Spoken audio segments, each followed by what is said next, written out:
Morning, everybody, and welcome. Good morning. Welcome to Roasted Chestnuts. It is what's the date? April 17th. 17th, I think. Yeah. 2021.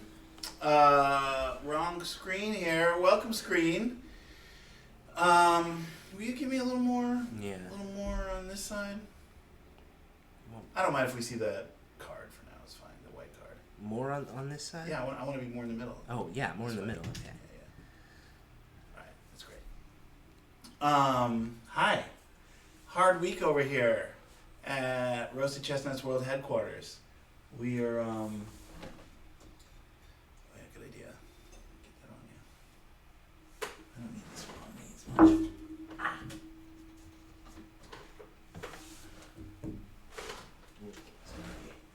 Intense. Yeah, but yeah, see if you can bounce it. Oh yeah, you know what the problem is? This card is usually set at the bottom. 1 second as we adjust one thing. Check the stream. Oh, thank you. Been a hard week over here. We're maybe a little disorganized. Yeah. Good news is we got vaccinated yesterday. Yep. Everybody get vaccinated when you can. Should be. Got our shots, baby. Yep. How's it sound? Sounds fine. Sounds good.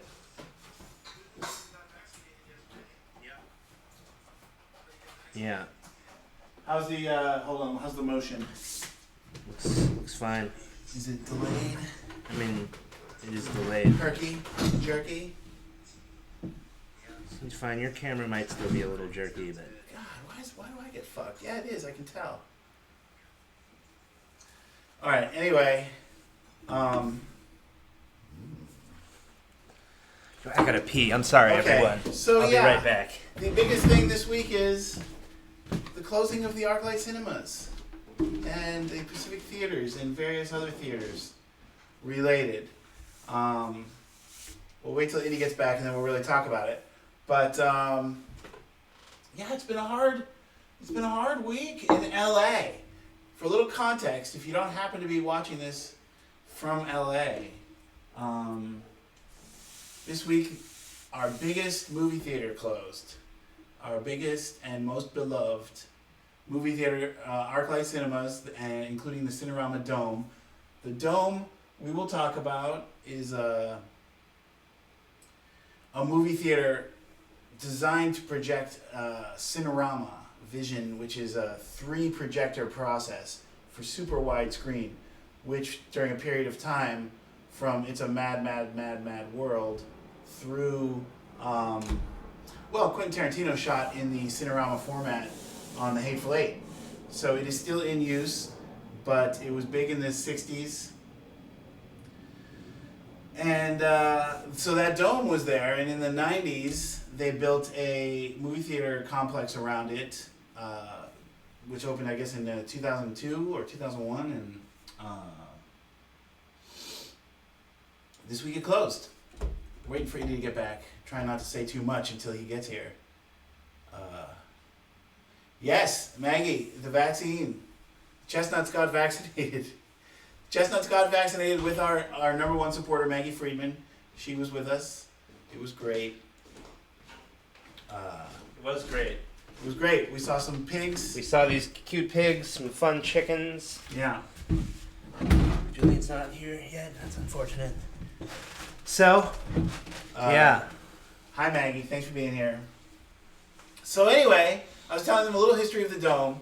The Dome opened in I don't know when. I think 1963. Okay. Yeah. It's the largest geodesic dome in the world. The largest cement dome in the world. It's made of these 300. Next week we're gonna have a little more. We're gonna do Have dome. some cold hard facts. We're gonna talk about this in around the legacy of the dome. Yeah. The next few weeks, but today we're just experiencing and expressing kind of the raw sadness of it all. Yeah. And what it all means, and talking about some of our experiences there. Let's get the chess pieces out. Right. Yeah. Let's start playing. But yeah, got the shot. Feeling pretty good. The arm's a little sore. Feeling pretty bad, honestly. I felt crappy overnight, and then I woke up with a little energy. I was like, oh man, I have to set up. Believe it or not, the Chessnuts takes an hour or two to set up here. And I was like a little panicked at like 6 a.m. that maybe I wasn't going to have the energy today because I was feeling so crappy. And I thought, oh. Then I woke up with a burst of energy, or popped out of bed with a burst of energy, and got us all set up. And I'm still kind of riding that right now. I'm feeling worse by the second. Oh, yeah? Well, not by the second, no, but I felt fine the first couple hours after getting it yesterday, and then I had a hard night's sleep, and I'd say I feel a little worse than I did when I woke up. Yeah. But it's exciting. We have our first shot. We have our second shot 3 weeks from today. Yeah. And then we'll be appearing at a chess park near you. Yes. Not long after that. We'll be playing the we'll be playing the forum. Still masked. Yes, we'll be playing the forum. Once we get this viewership up just a little more. Yes, just a little more. But yeah, the dome. I mean, not just the dome. The Arclight, the other theaters. It was a place. It was where Indy worked. It was his job. I loved it. He loved it. He was really good at it. He introed a lot of movies, met a lot of celebrities, served popcorn to Keanu. We're still doing our Keanu Fest. Still on our Keanu Fest. We're not going to tell too many Arclight stories today, but we do have a lot. I'm going to tell one. I think I'm going to tell one good one per week. Okay. But I'm going to save the Keanu one. Okay. For a couple weeks. Really? Because we're on on our Keanu, maybe for our last movie in the Okay. Keanu-thon or something. Yeah. Today in our Keanu-thon, we're doing Point Break. Yep. Quite a famous Keanu movie. Mm-hmm. Patrick Swayze, Mm-hmm. Keanu Reeves, Gary Busey. The guy from Scrubs as the chief. Oh, yes. As the captain. Yes, that guy was amazing. Yeah. Yeah. I guess Yeah, he that guy wasn't always chief plays an because they angry were the boss. FBI. Right. Oh, yeah. Right. But he was a classic LA police chief. Yeah. He really was. All right, let's talk about the dome first, though. We got plenty to say about Point Break, I think. Yeah. Okay, great. I mean, I think... Round one. The dome. I think... I mean, there have been a lot of celebrities... Lori Petty. We will get to that. Lori Petty. Yeah. I was about to call her the woman from A League of Their Own, and then I held back from doing that. Lori Petty, thank you, Maggie. Yeah, a lot of celebrities tweeting some memories and some support, I guess, for their time at the Arclight. Right. If you want to catch up, just check the hashtag on Twitter. Yeah. Arclight or Dome. Rian Johnson had a great message. Right out of the gate? Right out of the gate, specifically about the employees there, which was really nice. Rian Johnson, I remember when Knives Out came out, he was there for the opening weekend, and he was very excited that he got his own uniform, his own Arclight uniform, and his own name tag. Did they present it to him? I don't know. A theater, or they just gave it to him? I think they just gave it to him. But yeah, he was psyched. He was like on the radio talking to us all day. He was very on the walkie-talkies? Yeah, he was like, "Oh, this is the new guy, Ryan." No way. Yeah, it was nice. But Rian Johnson, director of the second Star Wars, The Last Jedi. Everyone's favorite. Yeah. Everybody loves The Last Jedi. Knives Out, Brick Looper. Mm-hmm. Some of the best episodes of Breaking Bad. He's great. Yeah, he's great. And I have another great story about him at that job. This will be my great story for the week. It was a couple months, maybe a month or two before Knives Out came out, and we had posters. We always had movie posters on the wall for upcoming movies. And it was a slow morning, so I was just standing there staring at the Knives Out poster because I said it was a really good poster. It's just kind of across from the popcorn concession. Yeah, Mm-hmm. If you've been to the Arclight, you remember. So you're standing there, you're looking at the poster. But I was not at the concession stand. Oh. I was right in front of the poster. I see. Great poster. It's got the whole cast. They're standing in the mansion. They've all got an interesting, colorful outfit on. And I was just like, this is a great poster. And then I was standing there kind of thinking about, like, man, that Rian Johnson, he made that Star Wars movie that everyone hated.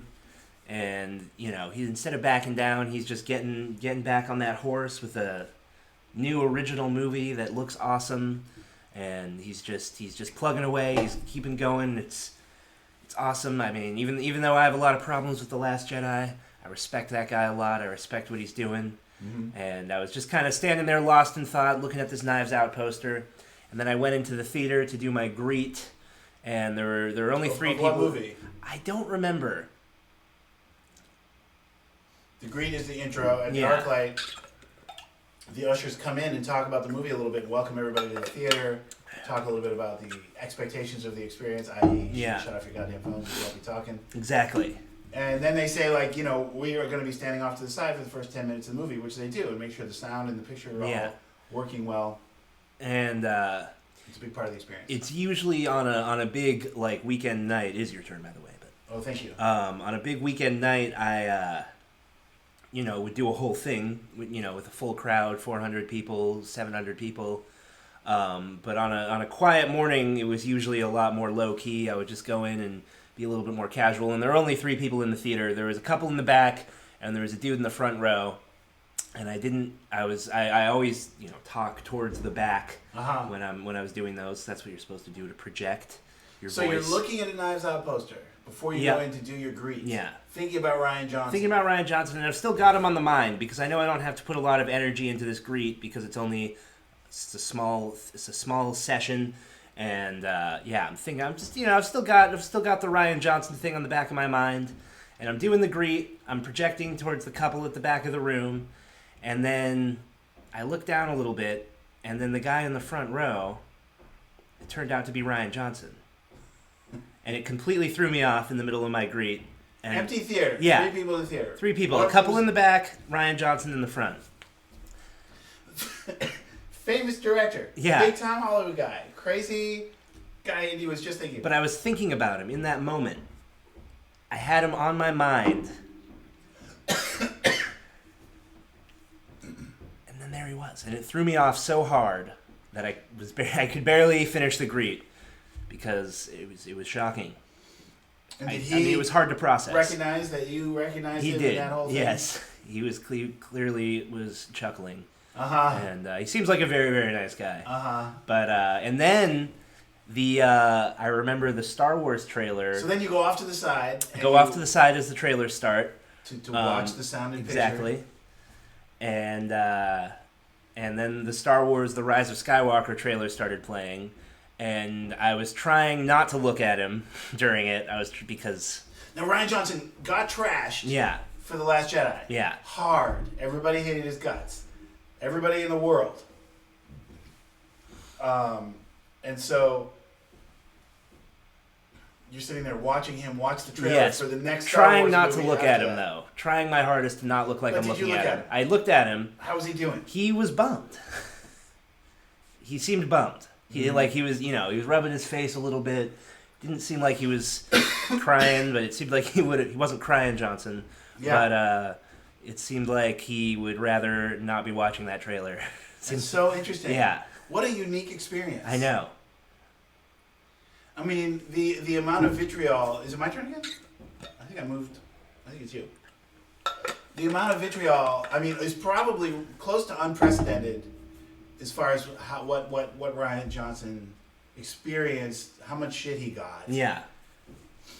A lot of people did like the movie. We liked it when we saw it, as much as we have problems with it. But I still like it too. But the overwhelming narrative was that he's the worst person in the world. Yes. And he's ruined everything. Yes. Not just Star Wars movies, but everything. Yeah. That was the vibe. Yeah. And so to see him sit in there and sit through a Star Wars trailer is that's what we call a big Arclight moment. Yeah. That's a big Arclight moment. My Keanu story is also good, but we're going to save that. All right. Because that's probably my best story.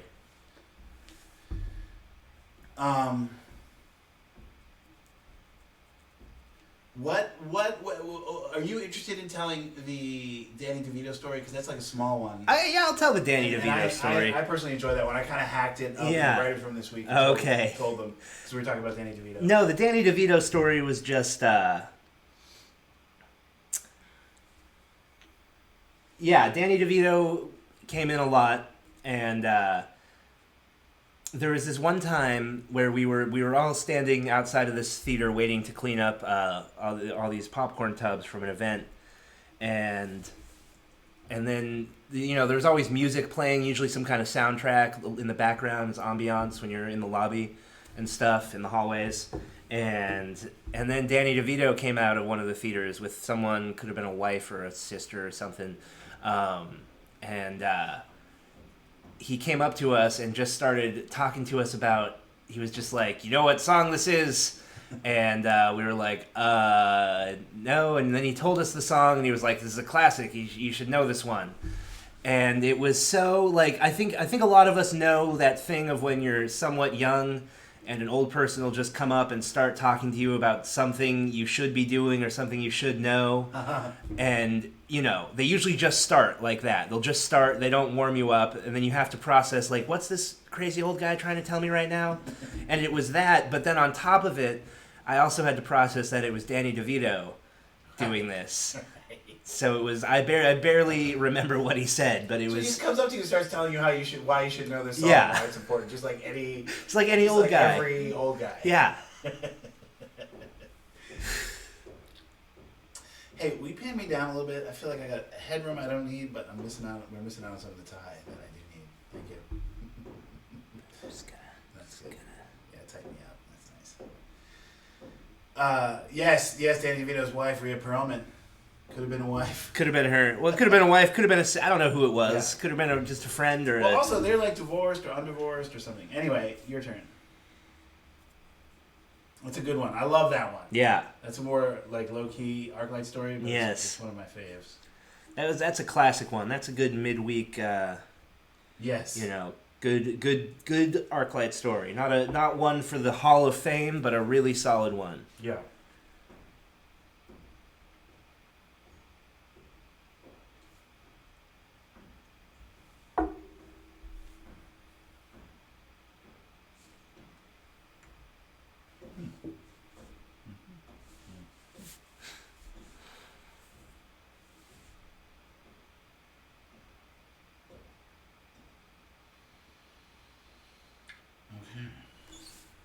Not happen in the pre-visualized fashion.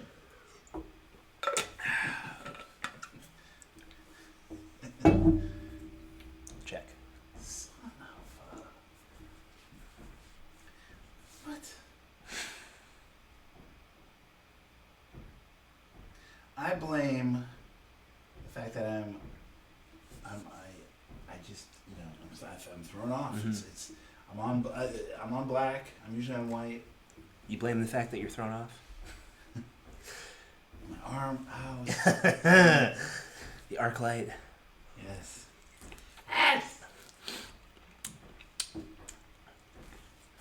Son of a crapper. Because that makes me a crapper. Yes. Thomas Crapper. Inventor of the punch bowl.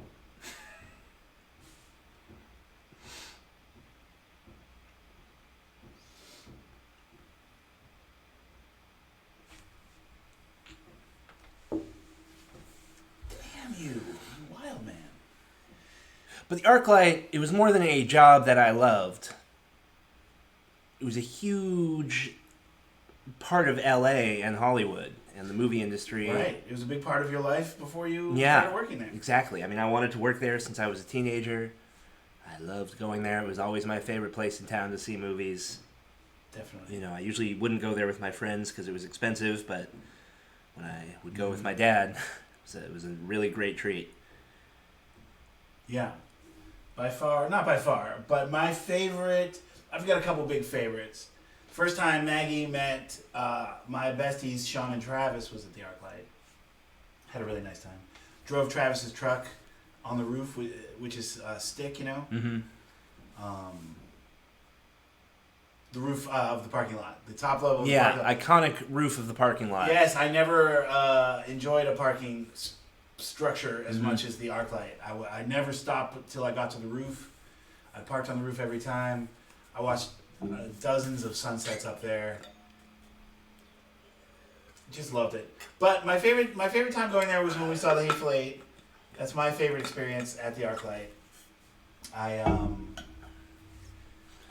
don't know. You know, the Hateful Eight was controversial when it came out because the dome, as I mentioned earlier, the Cinerama Dome, which is part of the Arclight Hollywood complex. We have talked about the Hateful Eight. That was one of our first movies on the Roasted Chestnuts. Yeah. But continue. Yeah. Check it out if you haven't seen it. Yeah. And you have the stomach. Mm-hmm. Not to interrupt. Not at all. This is a dialogue. I think that Hateful Eight screening, I don't ever remember being so physically comfortable in a movie theater. I was just sitting there. I was so in the movie. Yeah. I was so into the movie. I was not worried about anything. The temperature was perfect. The amount of space I had was perfect. Right. My view of the screen was perfect. Right. 70 millimeter. Yeah. It was awesome. Yeah, that was awesome. A friend of mine, one of the editors from Jimmy Kimmel, was there that day. Do you remember that at all? He was like a row in front of us. Okay, because two of my friends from camp were there too. Oh, yeah? Okay. Yeah. Uh-huh.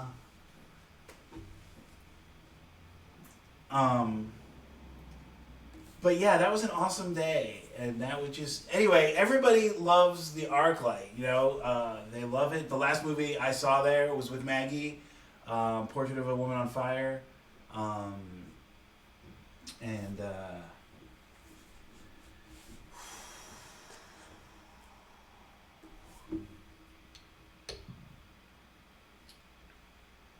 And you know, it's hard to describe what it is and what it was for this town. It's you know, you'll read everybody on Twitter saying like, you know, they had this experience of going to Amoeba and then getting a beer at Stella Barra and then going to a movie, The Arclight, and that was such a central part of being in LA. Yeah. Was doing kind of that routine.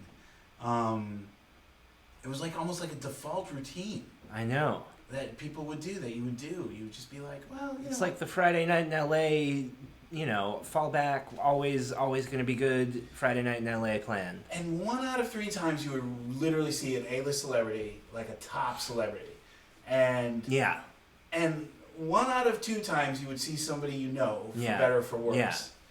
A lot of times it was awkward. Like I would feel, in fact, as we were winding towards reopening here in the last couple of weeks and us getting our vaccines, I was literally like thinking like, man, I have to like start getting myself in that headspace for showing up at the Arclight and seeing somebody I know. It's like somebody you socialized with in the past, or somebody you worked with in the past, or somebody who fired you in the past, or somebody who you yelled at in the past, or like just all kinds of, you know, it was unpredictable who you would run into there. I mean, people on Twitter were saying that the Arclight was the last place that made LA feel like a small town. Right. Where you could go somewhere and see people you know. Yeah.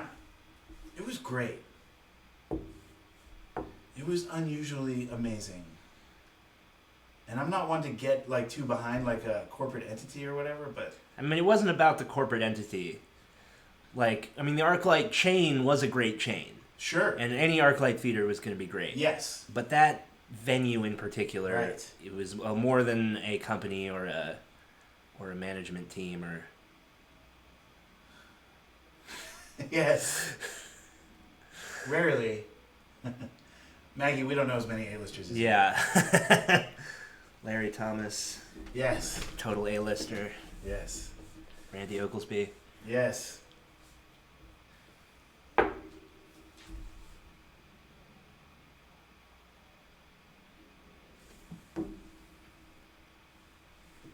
I've been playing the Queen really badly today. No, not terribly. A lot of times you lose your Queen pretty early on. I mean, my Queen has survived. I've been playing your Queen badly, I guess is the better way to put it. Yes, yeah.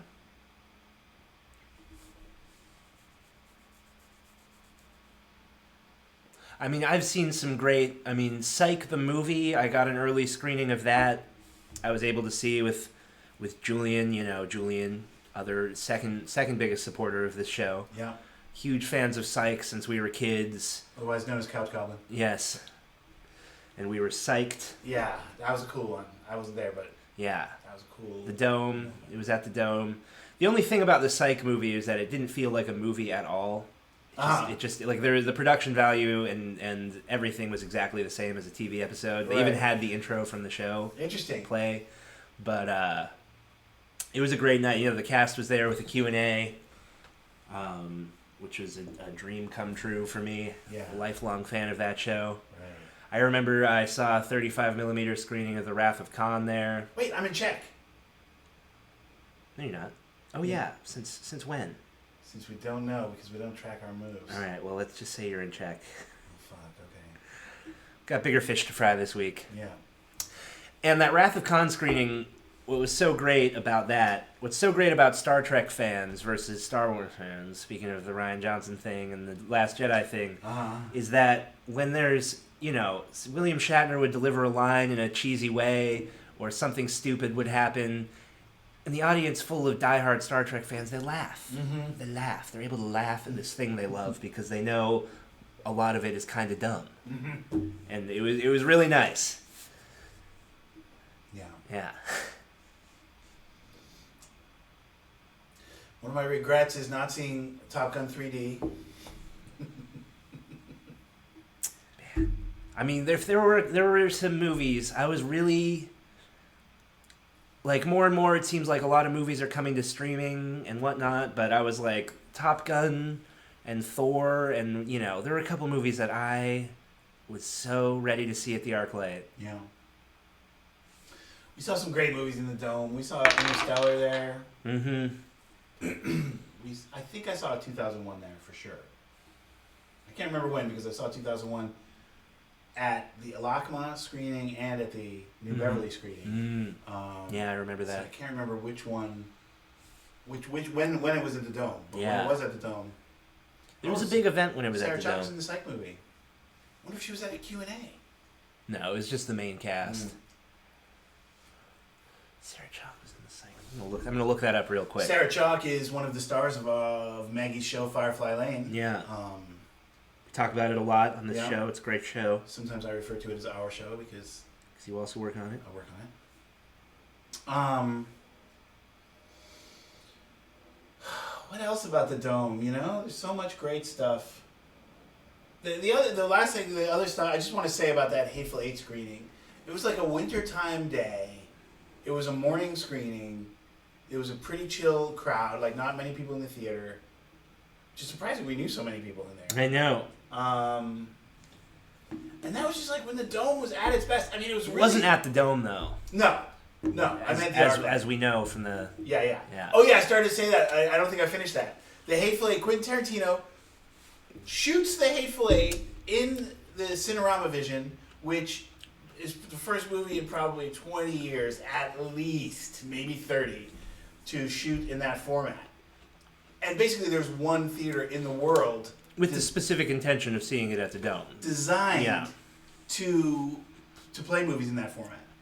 And at that time, though, Star Wars Episode what was coming out? 7, The Force Awakens. The Force Awakens, the new J.J. Abrams, blah zity blah, was basically what, dropping the same week or the week before? Or whatever? Same week, I think, or the week before, maybe. Yeah. So Disney swept in and told the Arclight, you have to play Star Wars at the Dome, or we're taking it out of all the Pacific theaters. And they had to push Tarantino out. Tarantino is a big supporter of the cinema. I mean, he shot his film in that format.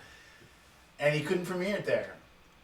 And it couldn't play there for a long time. It didn't play there till summer of 2019. Which we'll get to later. We'll get to that. In a different episode, we'll talk about when the Hateful Eight finally played in the Cinerama Dome. But anyway, but when we saw it there, it was the winter it came out, probably the first week or two it was out, and it was just a quiet weekday screening. In fact, I think maybe the only time ever I got in on my Editors Guild pass, because it was during the Oscar zone. Yeah. And I guess certain theaters in LA. Oh yeah. I didn't know this until that thing, and then my guild membership has since gone haywire. But, I think I took advantage of it either that day or sometime right around then. Or maybe it was that editor guy who we saw there, who reminded me that was a thing. Okay. And because he was there on that kind of a pass Yeah. that day, and then I did it a couple times after that or whatever. But anyway, that was a great screening. It was father and son. It was just I love matinees. Yeah. I mean, I just love it. I love being there at that time of day and that vibe. And the Dome was just, I mean, it was a place. The Arclight Hollywood was a place where you could literally just hang out and not even see a movie, and there was like almost plenty to do. Yeah. There was a great bar and restaurant, 2 bars, great coffee bar, great little bookstore, and just a beautiful environment of people like. And look at the art that was on the walls. There's always an art showcase every 2 months or whatever. Yeah, and costumes from the film. Costumes and props. Big ones, not just like, literally someone's shoe, or it was we got, Thor's costume or whatever. Or Captain Phasma's armor or yeah. whatever. It was like, in fact, I think for, you have a great video of Ad Astra when they like rolled in a moon, like a moon rover, like a full car sized moon rover from the movie. They drove it in into the lobby of the theater. Some great stuff. They had the light from the lighthouse. Oh yeah? Yeah. I think I did see that. Yeah. Although I don't think I saw the lighthouse in the theater. Yeah, no, we saw it together. Did we? Yeah. Cool. I remember this one time, the lighthouse, if you don't know, is a artsy movie presented in a 4x3 squarish frame instead of and a lot of times at the Arclight we would have the curtains extend based on the aspect ratio of the movie, so there was no black bars on the end of the screen. It was just filled with curtains, which looked nicer. But not every screen could close the curtains tight enough to hide the black bars on that tiny screen. And so we all said that as part of our greet, like, in this theater the curtains aren't going to close all the way, unfortunately, so you're going to see the black bars on the side. It is what it is. If you want to go, we have other screenings if you want to, if that's really important. But, and then people would still complain about it. But I remember this one time, this guy came out of the theater and he was like, "Hey, we need you to close the curtains because it's not covering up the black bars." And I was like, "Oh yeah, well this movie's actually in a unique aspect ratio and the curtains aren't going to come all the way to the edge of the frame," after I'd already said that in the greet. And then he goes, "Do you even know what I'm talking about? Come here." And I was like, "Okay." And I followed him into the theater and he was like, "Look." And I was like, "Yeah. So the curtains aren't going to come all the way to the edge of the screen because the film's in a unique aspect ratio." And then I just left. Classic! I would have been nicer to him if it wasn't for the, "Do you even know what I'm talking about?" Yeah. Is it my turn? Yes.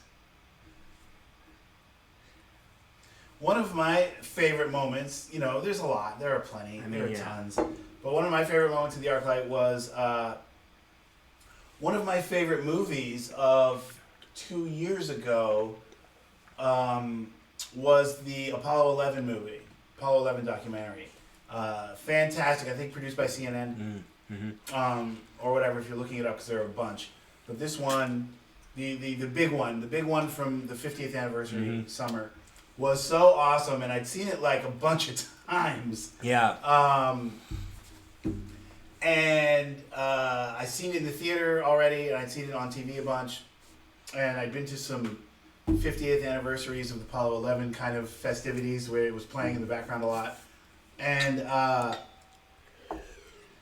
I saw that it was like the final screening at the Arclight. It was like the last time it was going to play this one night after work. After I was working on season 1 of Firefly Lane.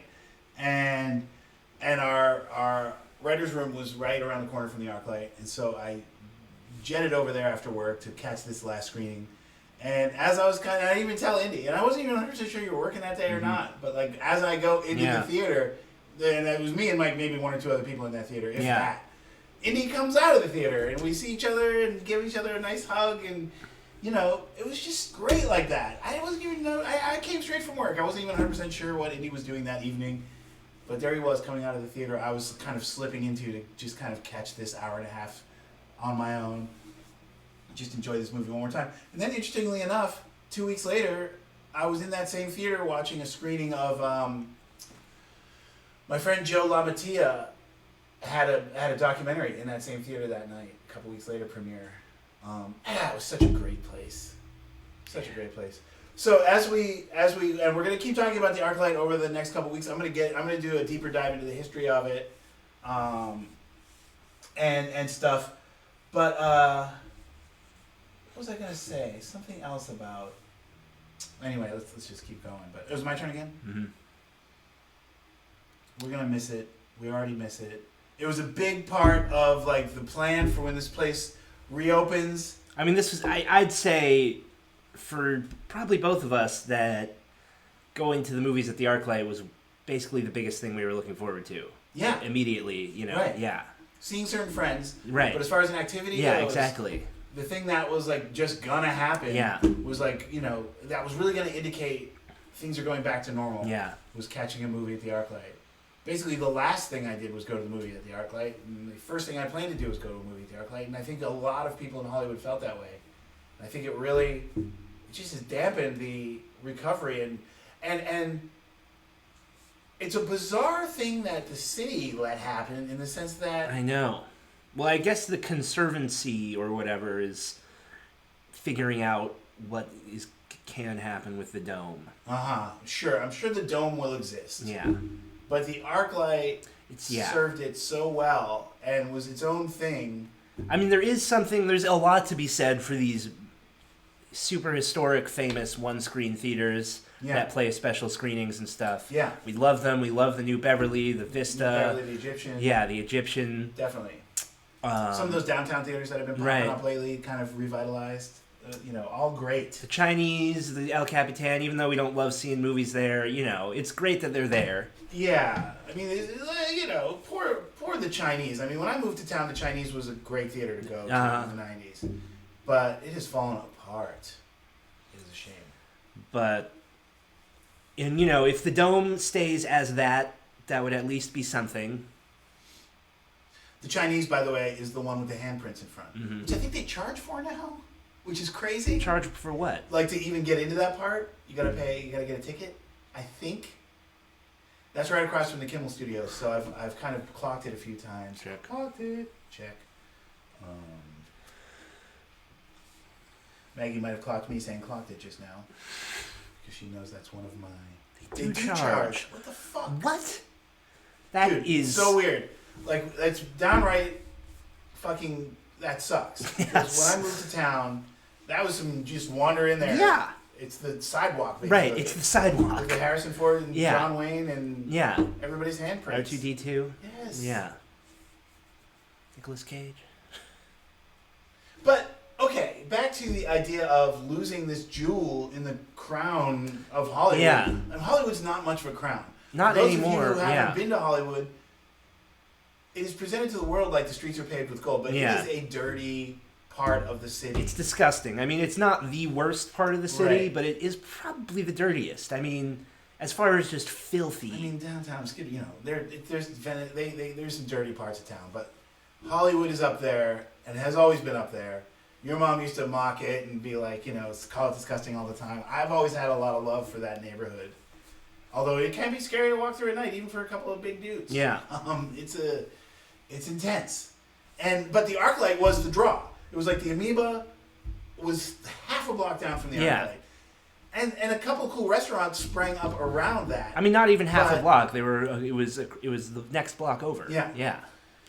And a couple of cool restaurants had sprung up around the corner from the Walgreens there, or the CVS, or whatever that was. And that CVS became different things at different times. I think that was a Borders and stuff at some point. And anyway,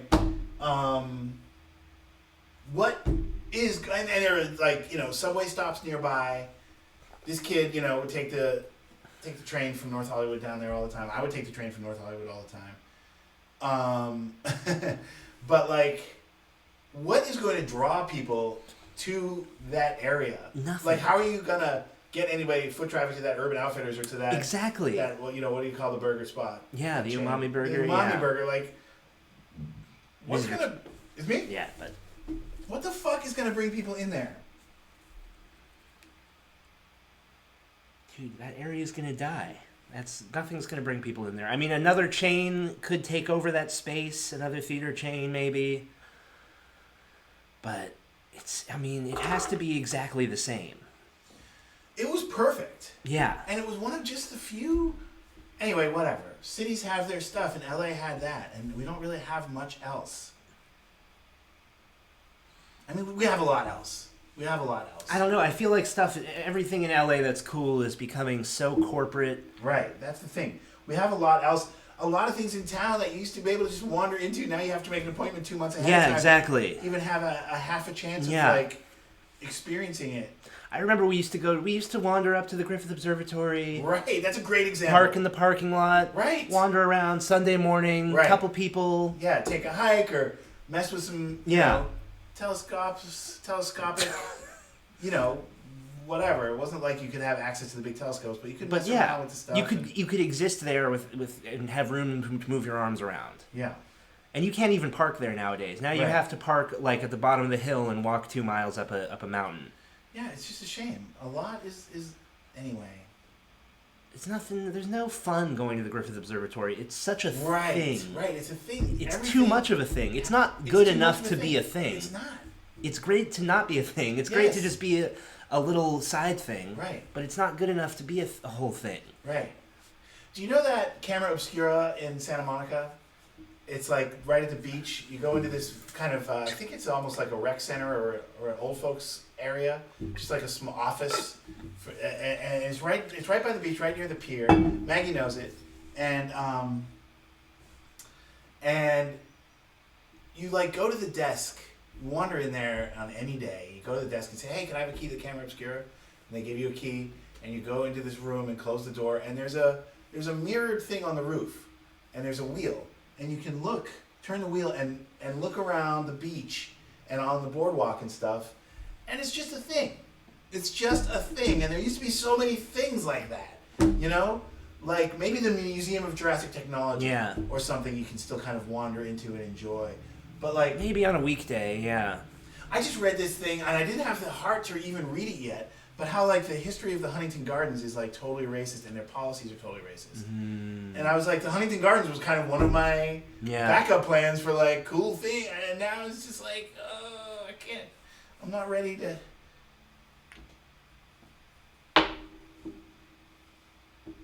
Edgar Wright keeps saying he doesn't want to refer to the Arclight in the past tense yet. Well, that's an interesting question, too. How real is this? What's the deal? Is it just a fucking crazy-ass ploy? Yeah. I mean, the statement they put out was much like, we've already exhausted the stuff. Yeah. We've tried all the ploys and the legal But that could be a Hail Mary. It's all part of the ploy? Queen me.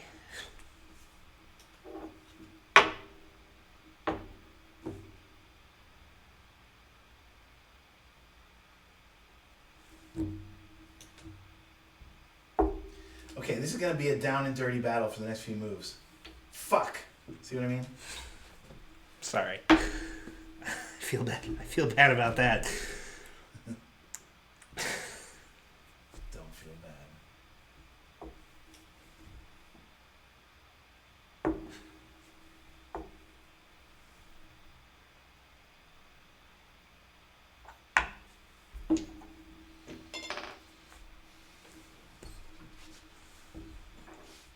Check. Fuck.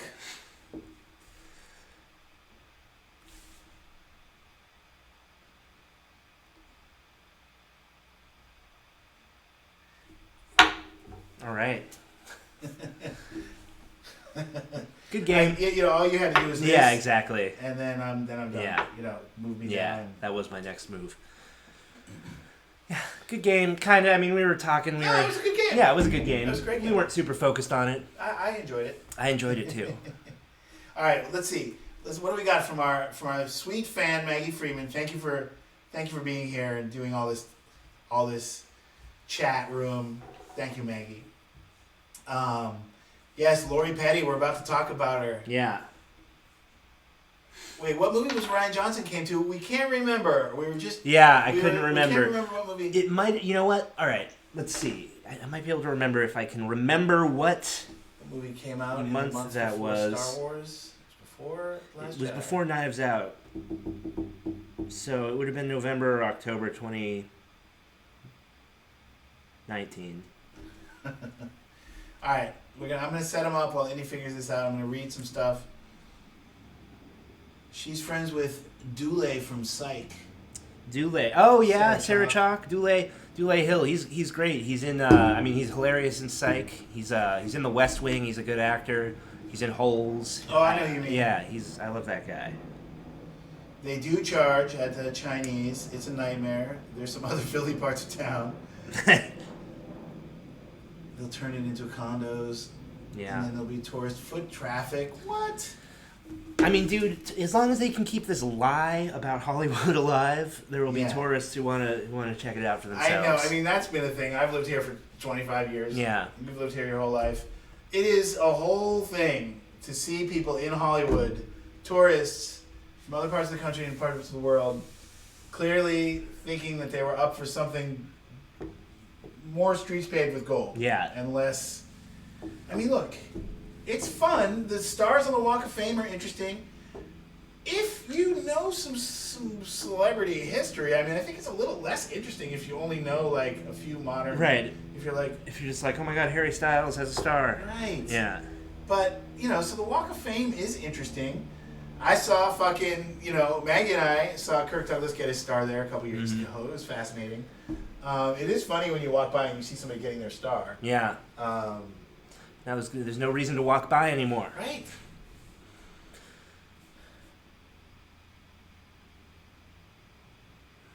Well, we'll talk about this more. Yeah, this is going to be an ongoing discussion. Yeah, because R.I.P., and whatever. But let's move into our round two, where we talk about Point Break.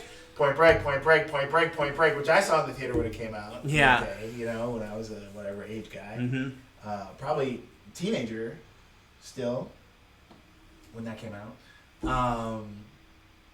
But late teens. But wow, Point Break. I'm gonna defend Point Break today a little bit. All right, I'm not gonna attack Point Break. Here's my hot take. I thought Point Break was not as good as Fast and Furious. Oh, that's interesting. That's a good story. Stepping over puddles of piss to look at a name, and that name also being covered in piss. Yes. Yeah. Don't ever kiss the stars on the Walk of Fame. Don't even get your face down there. No. Anyway, I thought Fast and Furious was better than Point Break. I thought Fast and Furious did everything better. I thought the action scenes made more sense. Point Break, it seemed to me the action scenes, not the shootouts, but like the surfing scene, any of the sports scenes, surfing scenes and the skydiving scenes and the football scenes were all just a long break from the movie. That was interesting. Yeah. It was just like, okay, the movie's not going to happen for the next 7 minutes. Right. It was like movie, action, action. Like story. Right. Like the story stopped for the action. Exactly. And then there'd be a little bit of story between the action. I mean, there would be like the shootout in the house. That was story and action.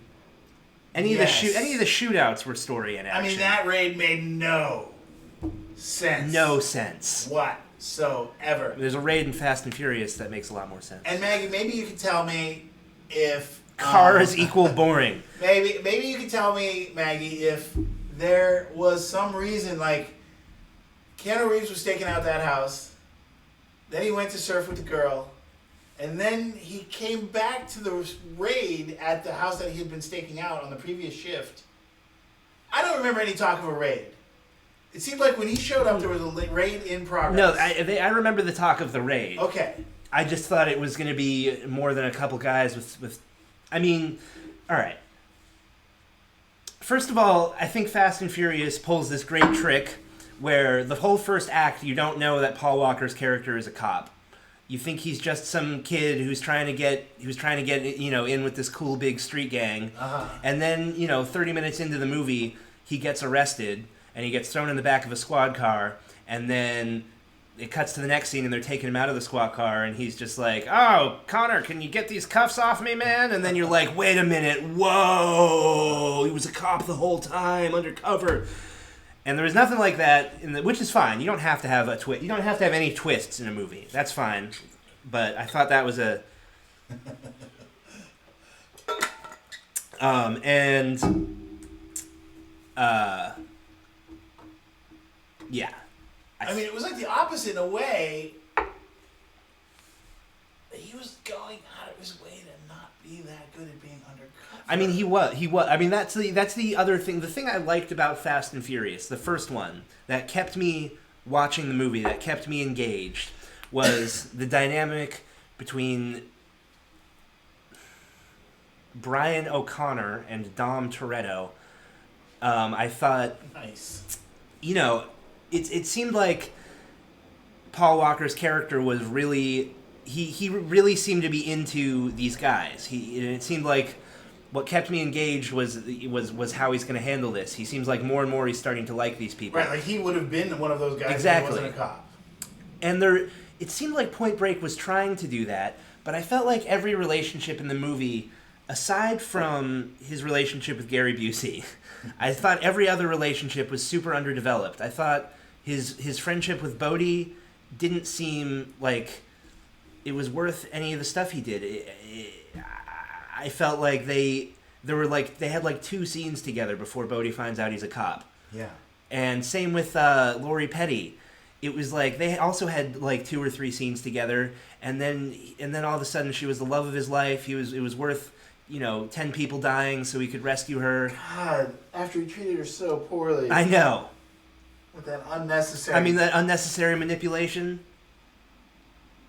It's interesting because Fast and Furious also starts at that fish shack where what's his name? Brian gets punched by that big guy on the squad, and then Vin Diesel comes up to him, and Brian's like, "Hey man, he was in my face," and then Vin Diesel goes, "I'm in your face." Get any great lines like that. There was that line where they're in the back of the van and Keanu goes, "I am an FBI agent." I like that. Yeah. But I didn't get any sense of Keanu having any reason to I didn't feel any bromance between anyone or romance. There was no bromance or romance except between him and Gary Busey. Well, between him and Bodhi, there was a fair amount of bromance. I mean, I felt like if anything, that's all that is going on between them is maybe actual. I wasn't getting any of that. Actual attraction. It's like. I wasn't even getting that. I was expecting like, oh, is this going to be some homoerotic stuff? Not exactly that far, but it was on the edge of that. Yeah, it didn't go. I didn't feel like these were 2 guys that cared about each other in any way. I didn't get that sense at all from the movie. It seemed like Keanu was legit learning from him, like mystical type stuff. And I feel like there should have been a lot more of that. Uh-huh. I gathered that I there is just enough of that for me to want more. Uh-huh. For me to want.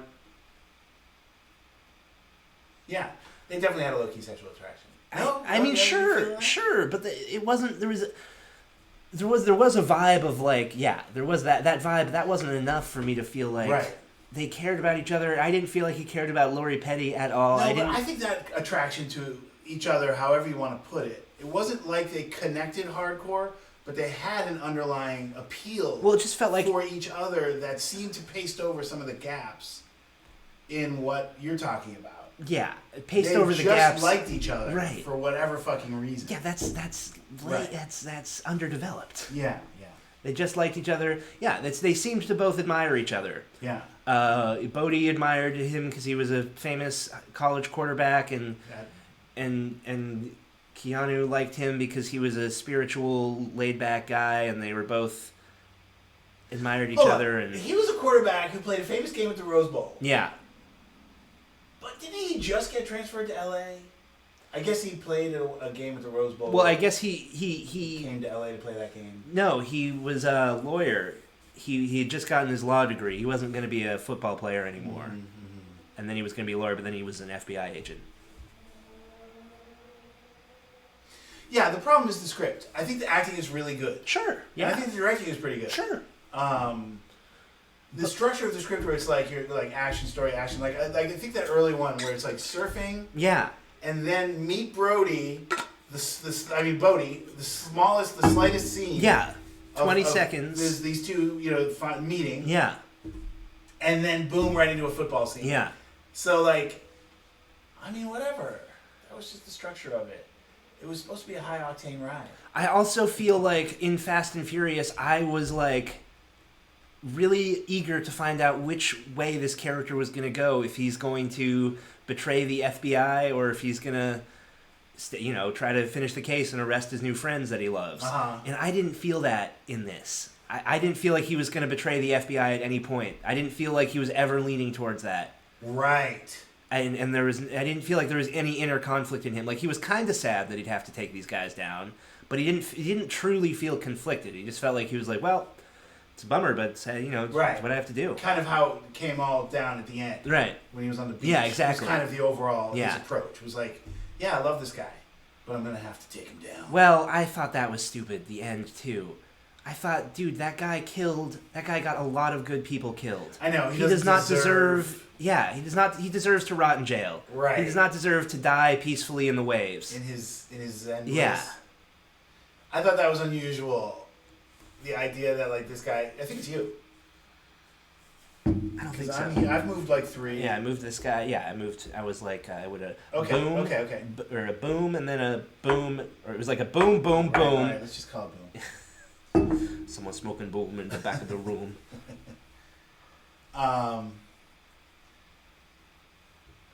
Maybe I liked it more because of having seen it in the theater when I was young. Mm-hmm. Or whatever. I thought they could have given What's-Her-Name a lot more. Yes. It was a shame. I didn't feel like anyone... I feel like the only characters that... It was Gary Busey and Keanu were the only characters that I thought were given anything. It was amazing how much Gary Busey kind of had his back after his early... I know. Kind of ambivalence towards him, or his idea that this guy was like a punk. I appreciated that. I really liked them. That was the only relationship in the movie I cared about. I know, it's bizarre to think. You don't think of Gary Busey as being able to kind of hold down that level of relationship. What am I doing? Nice. It's all part of the plan. Mm-hmm.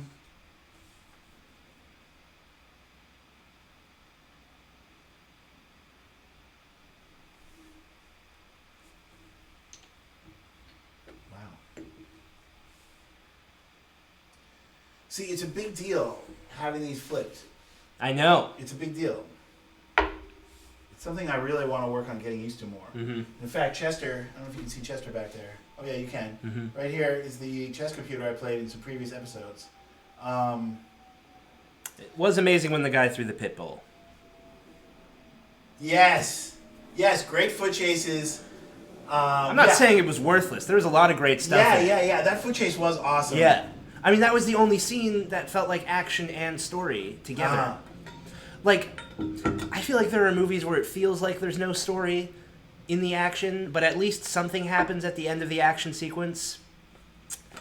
Like in a Fast and Furious, like at least somebody wins a race at the end and then that changes up the story in some way. But this was the proto that. You got to think of it like that. Like, this is not, like, Fast and the Furious is building off of a movie like Point Break. But it was not the first action movie. No. Not the first movie where they realized that action should be a part of the story.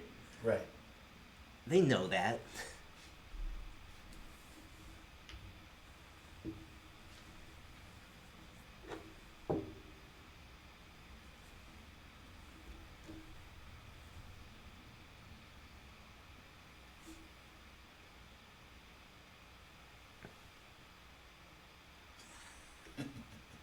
I agree, Maggie. I'm not saying I'm not agree. saying anything like that. All I'm saying, I mean there'd be no Star Wars without Flash Gordon, but it doesn't mean Flash Gordon's better.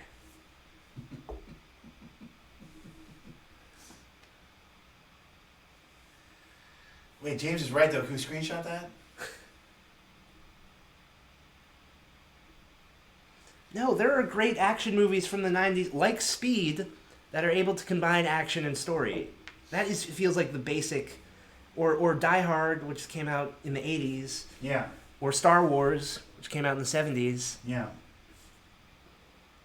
I don't think it being an earlier movie is any excuse for having the action scenes be completely separate from the story. Yeah. And I have to say this. I thought the cinematography was only just all right. That was fine. I like the feel of the movie. It's got a good feel. It almost feels a little... It's got that... Some LA movies have a certain... Yeah. Falling Down has that feel. Yes. There's certain movies that have that. Speed has it. Yeah. It had that feel, but the lighting was almost bad. Yeah. It was like people's faces like on the beach where you should probably reflect the light on and bring it out a little bit. It was just kind of washed out in gray and almost the backlighting was not allowing the film stock to really register the faces in a nice way. I thought there were a lot of missed opportunities in the cinematography. Interesting. Yeah. You know, I think I noticed 2 or 3 shots that were out of focus, actually. I noticed one. Like, not in a good way out of focus. No, yeah, like the shelf behind Keanu is in focus and his face is a little blurry. Yeah. I mean, it's tough in the... All right, Maggie, thank you! Thanks, Maggie. Thanks for watching. Thank She's you. probably already gone Yeah. I'm sure by the time we got that message. But, hilarious machismo opposed to Cars and unironic machismo. Fast and Furious is not unironic. It's ironic, but it's also more feelings-based on love. Yeah, family? Yes. That's what I was missing, too. I wanted a strong... Like, dude...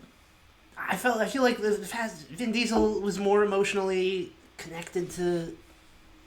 You're right. What's his name? Than I feel like these two guys were. Right. And that was the driving force. That was the driving conflict of that movie. Was you could see these two, their relationship was developing, and they really liked each other. Yeah. I didn't get the relationship developing. I got that the movie was telling me that these two really like each other. Yeah. But I didn't. I felt like that I was not a part of that relationship. All that being said, I mean, let's just talk for a minute about how good Keanu is. Yes. Because, you know, he's often dismissed as a certain kind of not eye candy exactly, but emotion candy. Yeah, exactly. Combined with eye candy. It's almost like he's a blank slate that you can project things onto. Well, that's what I said in my Mafia review. About Keanu. Yeah. Yeah. Check out I Have No Thoughts on Yes. YouTube. I Have No Thoughts is if you can find it. It's too small for anyone to even search it. It's a channel. Subscribe to it. I Have No Thoughts. We're huge fans of it here. Yes. Anyway, and he talks about this point. Is it me? Yes. I'm in To put you in check, but. But I thought his acting was so strong. He was so engaged, and it almost felt like, I hate to say it, you know, he was helping to up Patrick Swayze's game a little bit. I mean, Patrick Swayze's great. We love Patrick Swayze. Patrick Swayze's a great actor. But he really connected with Keanu in this movie in a way that I thought was next level. Oh man, you got me fucked again. I guess so. I guess I'm on top now. You're pretty close to destroying me.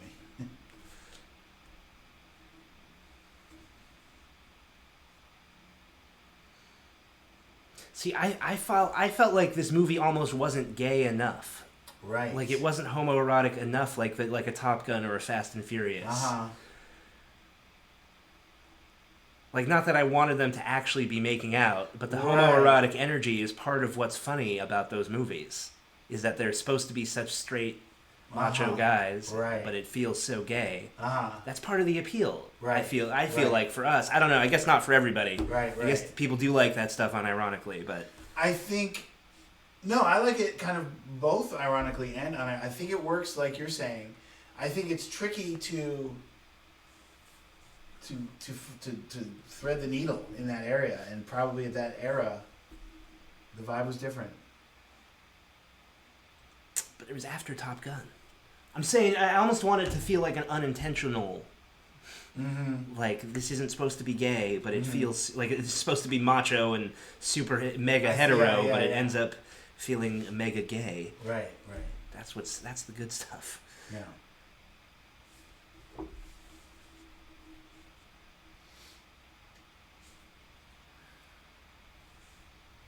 So overall, it's just a miss for you? Yeah, I would say it's easily my least favorite of the 3 Keanu movies we've watched so far. Oh, fuck. What? Take it back. I've got to do something with this rook. It needs to be in the mix.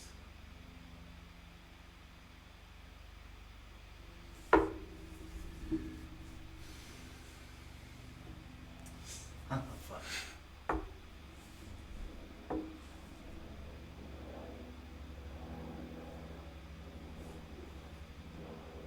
You're fucking chowing down on me right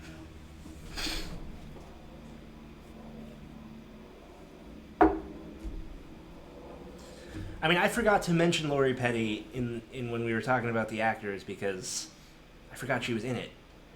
It's not the best, she's great in it. Yeah. I mean, and also, I mean, there was a lot of like all of Bodhi's friends, there were like 2 guys with the Kurt Cobain hair that I looked couldn't exactly the same. tell apart at all. Bizarre. I know, it's kind of like, bring back those neo-Nazi guys. At least they were interesting. Right. Boy, Anthony Kiedis is not a great actor, I guess. No. He was an actor before he was a singer. Really? Mm-hmm. His dad was an actor, and so Anthony Kiedis was a child actor. And you can see him in certain... these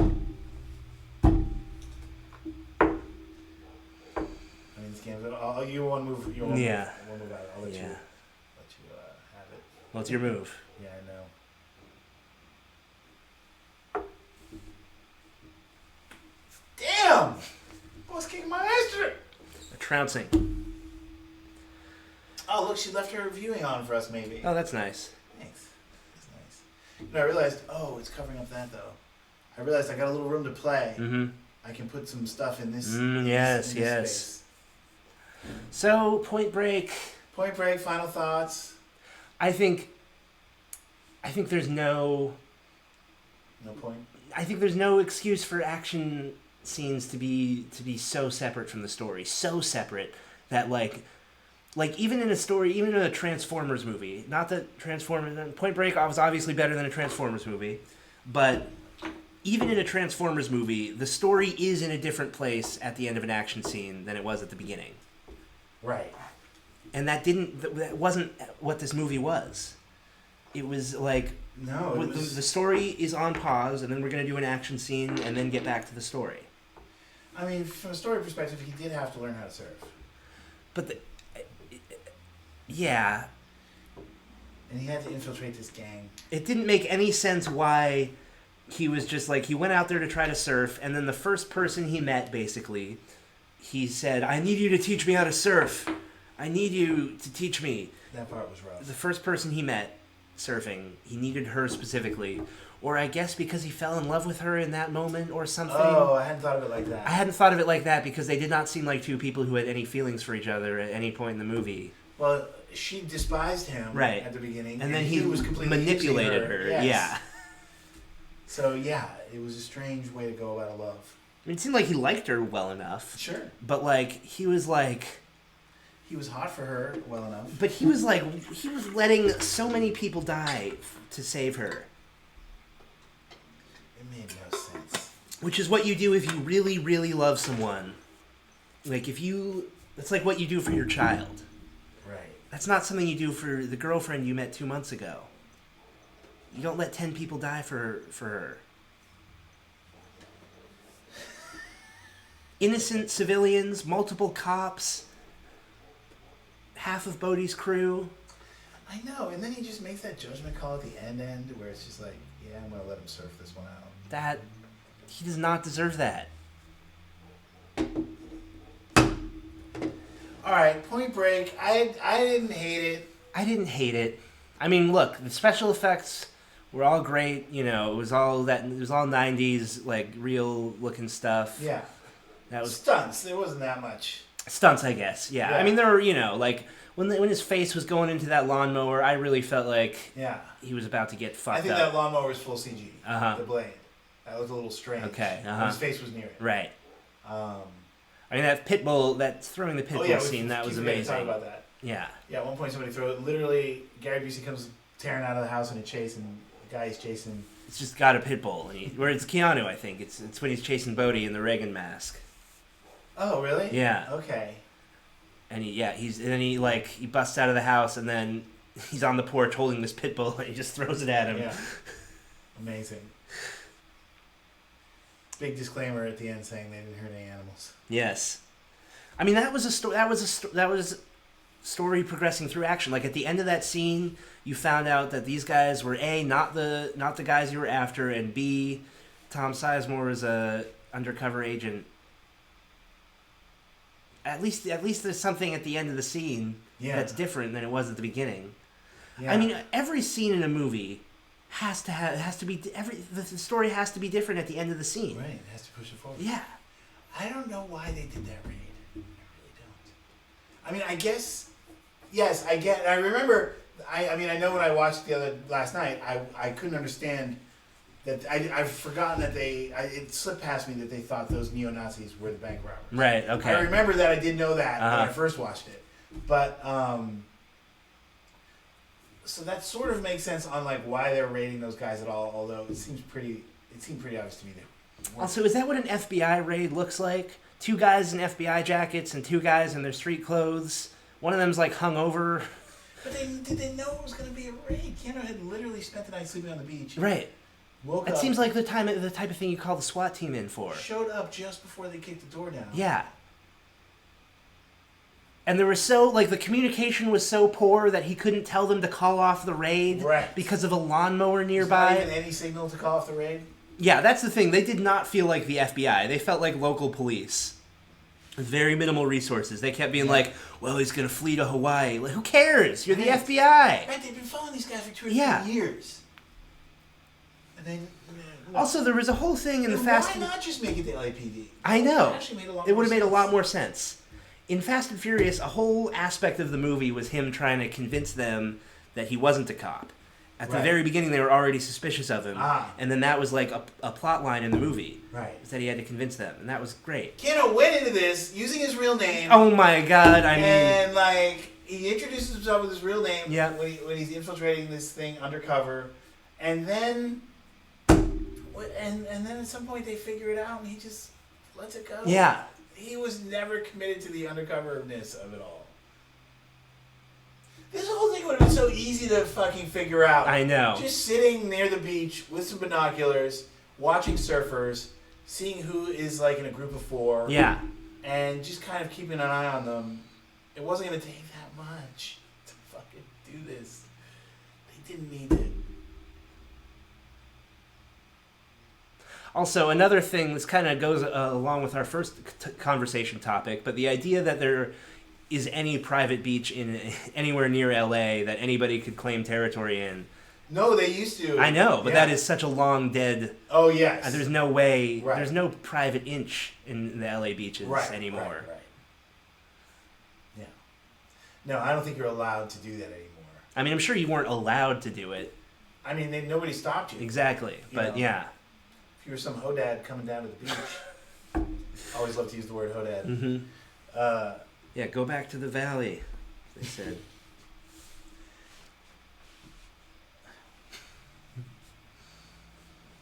Nowadays, and I'm sure even back then, a lot of surfers live in the valley. Right. It's not like every surfer lives next to the beach. I mean, there's no way a surfer could afford to live next to the beach. Well, not anymore. Yeah, exactly. It's all hodad. Unless you're robbing banks. Right. It's a good story in there. It's poorly executed script-wise. It's a good story. But the idea that these guys are robbing banks to do their surfing mission around the world is cool, you know? Sure. And the dead presidents thing is cool. Yeah. And that was cool then. Mm-hmm. It's a little done now. Like there's a lot more of that happening. But back then it was like so cool. Yeah. I'm not a crook. Like that really worked. Yeah. You know, and the movie, that was enough. Like 6 or 7 of those moments, which the movie does have.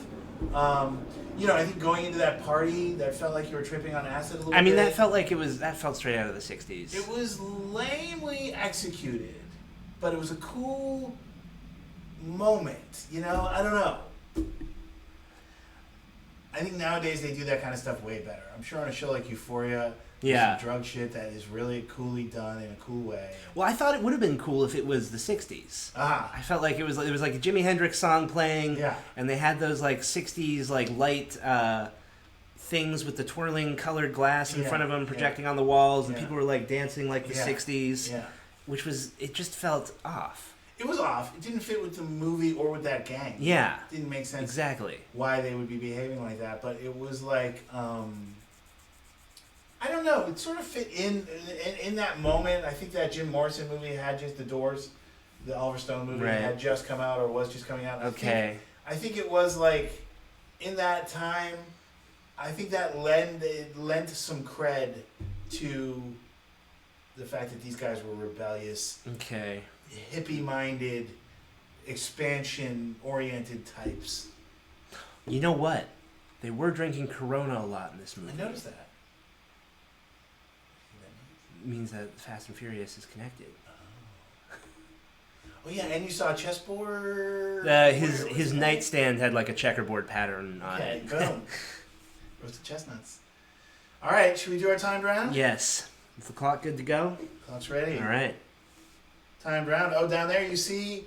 I put up an image of kind of a diagram of the triple projection system. It's a little hard to make out from the Arclight. Yeah. All right. Let's do this so we can try to get an hour and a half. Oh yeah. Okay. Perfect. All right. Boom.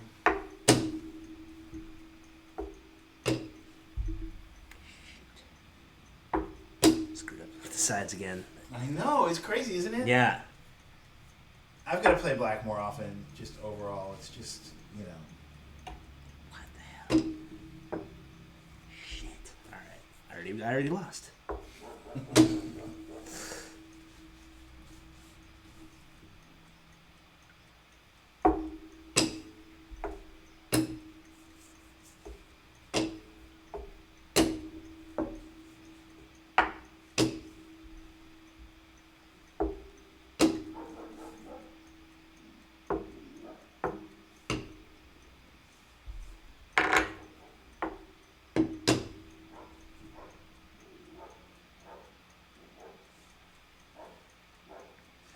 Can't stop, won't stop that dog. That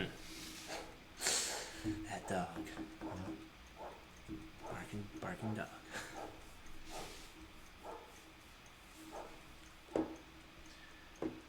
I guess he's got nothing else. He's probably over there talking about why don't we shut up? Trying to talk about movies and stuff. I hate Point Break. Sick of hearing about it.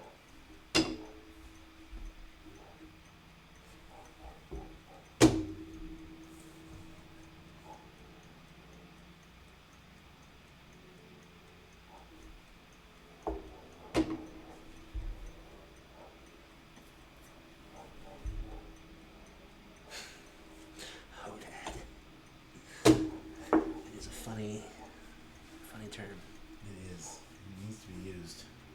Yeah, we need to start calling people hodads. Nice move. Thank you. Shit.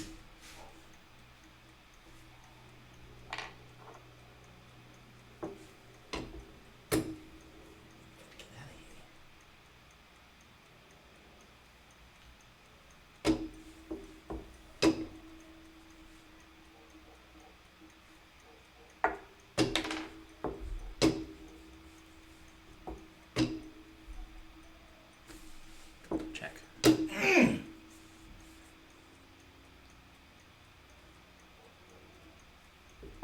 Damn.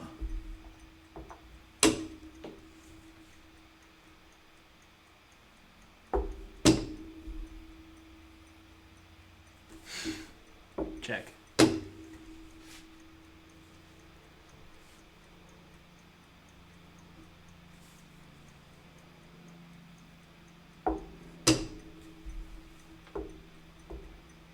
this punk gonna sweep me today?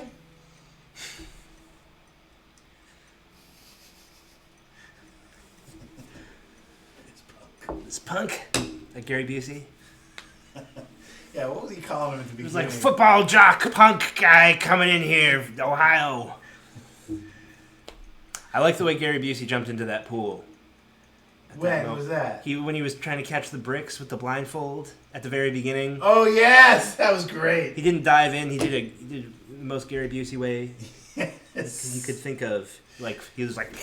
Yeah. It would either take it would take some alcohol or some practice to be able to jump into a pool like that. I mean, that was downright insane. Yeah. I don't think Gary Busey knows any other way to enter a pool. Gary Busey is downright insane. Yeah. I mean, this was probably the least insane I've ever seen him. Yeah.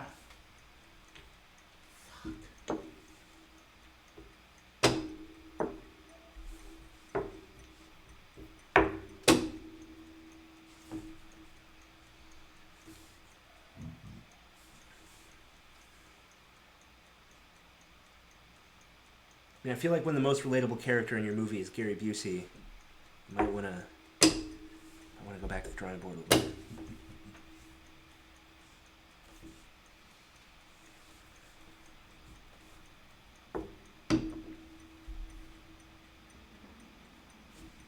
Check.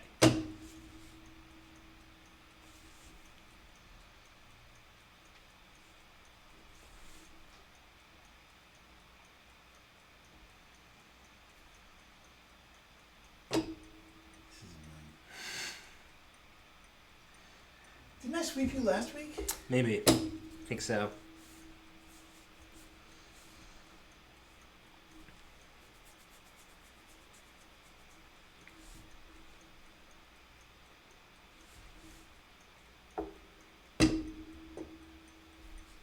Son of a bitch.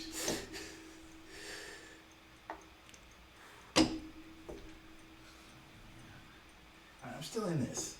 You're acting like it's over. No, you are. Like it's over. I'm not even saying anything. I'm not doing anything. You're acting like it's over. You sure that was the move? All right. Who are you now? All right. I'm that guy. You fucking Chester? Are you sure?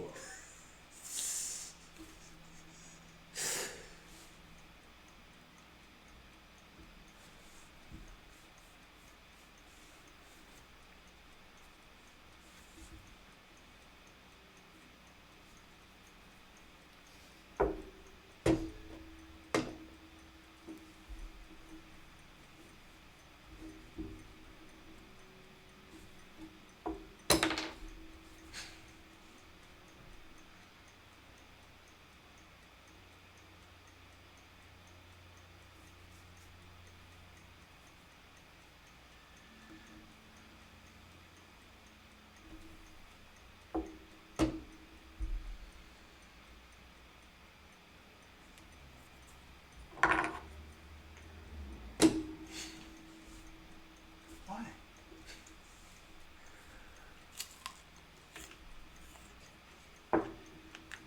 You can't eat apples during this time. During the clock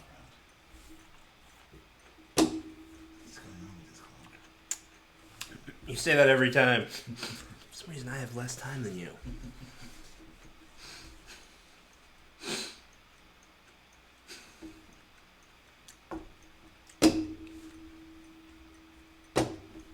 Crazy? Yes.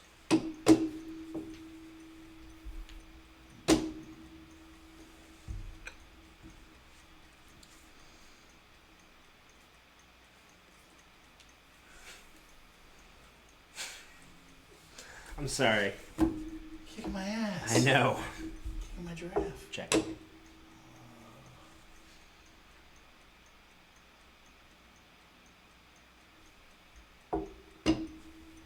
Check.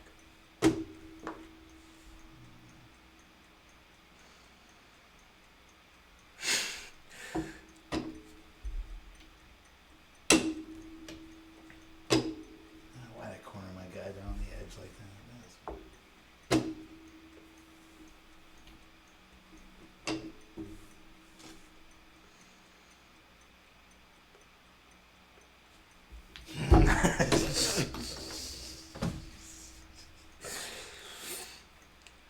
I mean, it's over, but we might as well keep going. All right.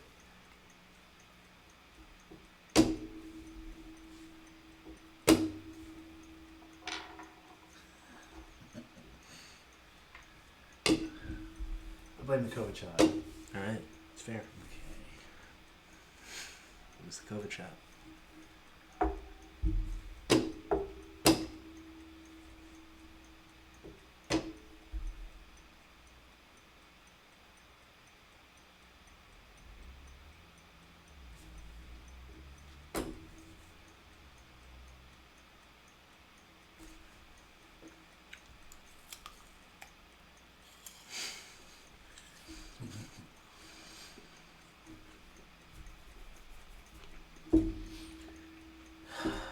I blame Chester for this. I thought I was training up with old Chester. Check. I actually programmed Chester Uh-huh. to make you worse. Going easy on you.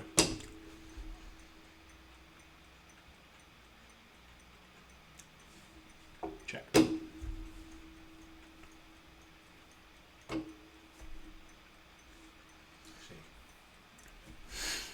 that instead.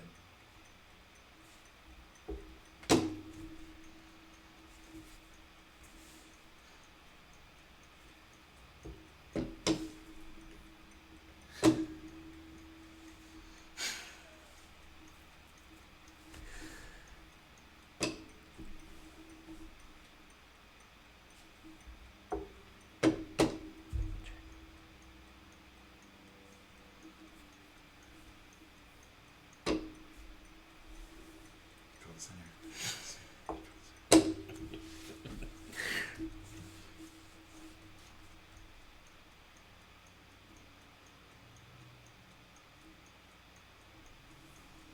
You've got me right now. You don't have to do anything with that pawn. Get that pawn out of the way, because you keep ducking behind my pawns.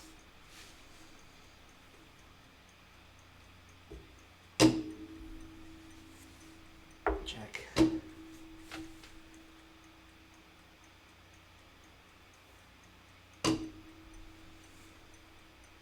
Check.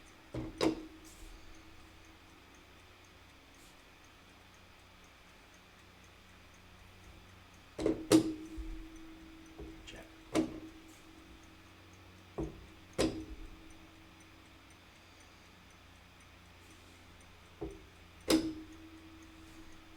No, move it down a little more. Oh, yeah. All you gotta do now is squeeze me down to the bottom. Yes. It's all right. 3 in a row! Sweep! Sweeps week. Sweeps week. Alright, we're gonna roll this out for a couple more minutes. Yeah, 2 more minutes. Yeah, make it Clean 3 or 4 90. just to get us all the way. Make sure we're over the top. In case we started a minute late or something, but Well, well, we're pretty sad. yeah.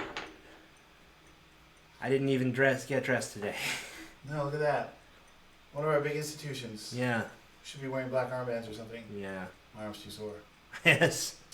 But You still got your alligator band-aid? no, I took it off when I took my shower.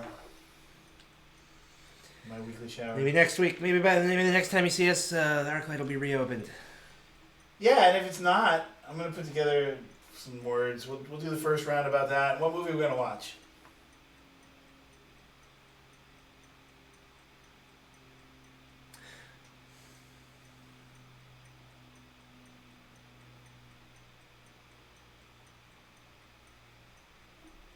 Keanu movie? What? I want to watch My Own Private Idaho, but I feel like I want to keep things a little lighter on the chestnuts. I'm in full agreement. I mean, we've watched quite a few Keanu movies. Should we look at the phone? Yeah. I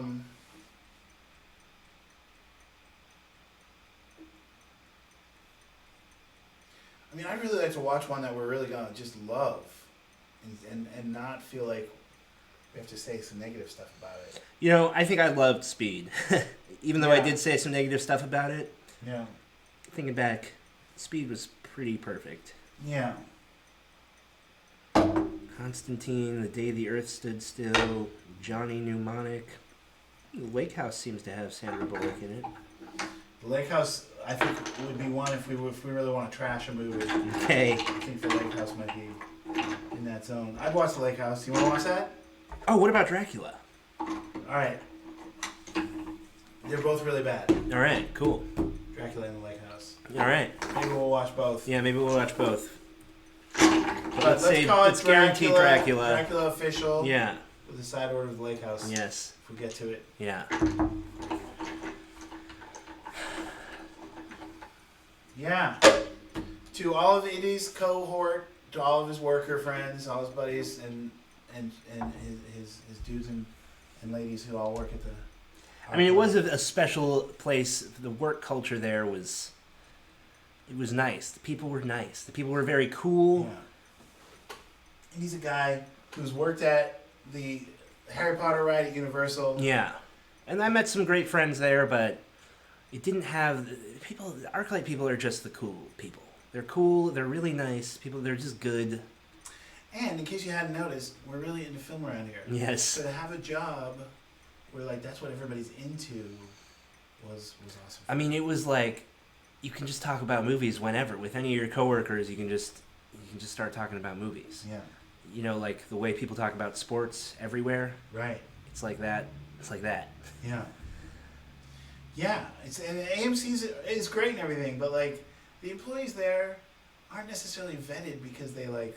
Anyway. It's a shame. It's a real loss. It seems like a loss from an industry perspective in the sense that like, you know, Hollywood people like to go to the Arclight. Yeah. People who work in the business and people who are actors and stuff. I mean, it's a double loss. Cool gathering place. No, it's more than double because like it's a loss for the kind of structure of the city of Hollywood or the neighborhood. It's, you know, as far as like we were talking about before, drawing people in from that level. It's a loss from the industry perspective of people having a movie theater to go to. I mean, you just in your mind, you think like there has to be like a cool central theater in Hollywood.